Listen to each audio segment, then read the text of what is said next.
Vincent Malloy is 7 years old.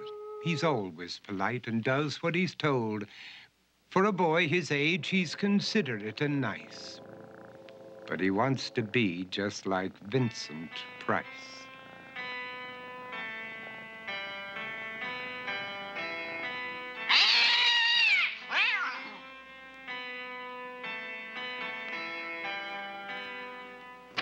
He doesn't mind living with his sister, dog, and cats, though he'd rather share a home with spiders and bats.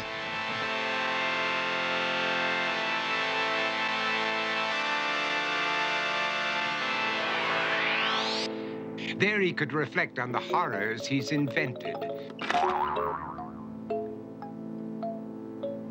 and wander dark hallways alone and tormented.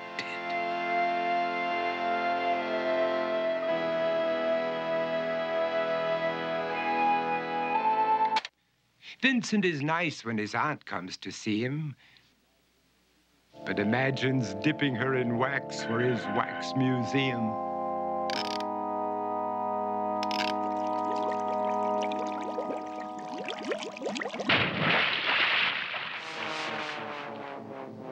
He likes to experiment on his dog, Abercrombie, in the hopes of creating a horrible zombie.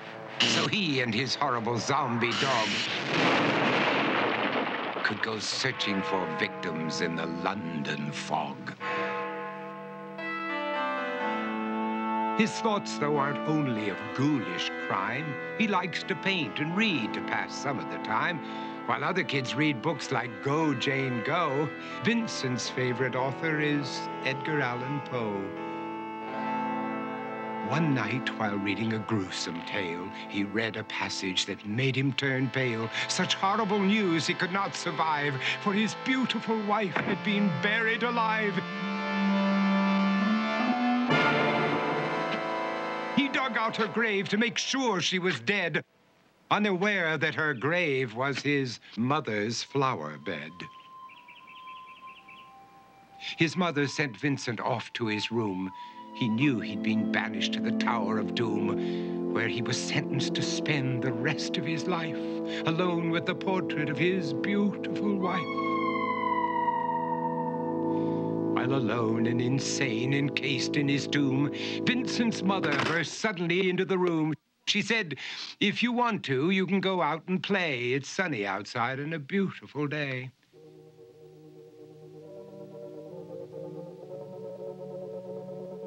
Vincent tried to talk, but he just couldn't speak.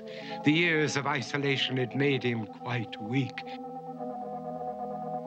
So he took out some paper and scrawled with a pen, "I am possessed by this house and can never leave it again."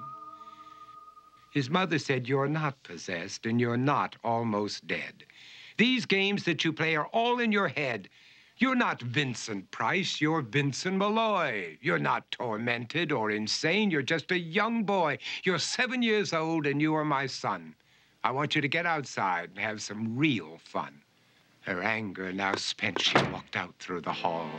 And while Vincent backed slowly against the wall, the room started to sway, to shiver and creak. His horrid insanity had reached its peak. He saw Abercrombie, his zombie slave, and heard his wife call from beyond the grave. She spoke from her coffin and made ghoulish demands, while through cracking walls reached skeleton hands.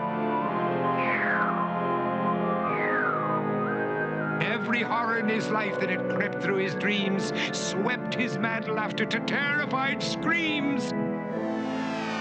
To escape the madness, he reached for the door, but fell limp and lifeless down on the floor. His voice was soft and very slow as he quoted The Raven from Edgar Allan Poe. "And my soul from out that shadow that lies floating on the floor shall be lifted nevermore."